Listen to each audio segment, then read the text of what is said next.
The assassin quietly planted a mine on the car, then floored the gas pedal and fled the scene. Meanwhile, George inside the vehicle was still laughing and fooling around, completely oblivious to the approaching danger. The mine had been activated, and peril was imminent. Suddenly, a bee flew into the car.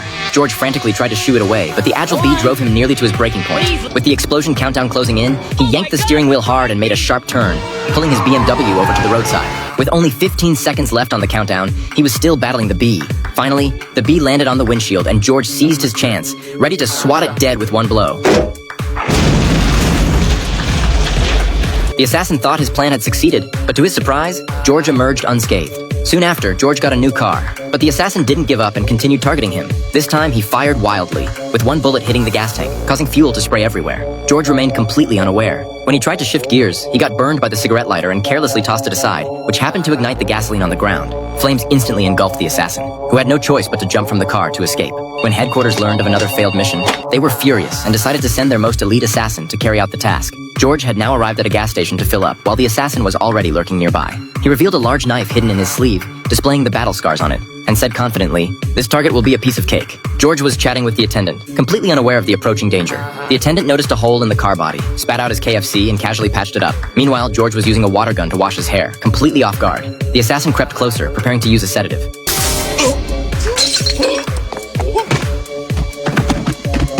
Once again, George miraculously escaped disaster. After learning that the assassination attempt had failed yet again, headquarters finally realized the situation was far more complicated than they had imagined. So they simply kidnapped George directly and arranged for round-the-clock surveillance. George remained completely bewildered, having no clue why anyone would want to harm him. In reality, George suffered from severe paranoid delusions, constantly suspecting that people around him meant him harm. Even if the trash outside his front door went missing, he could spin it into some elaborate conspiracy.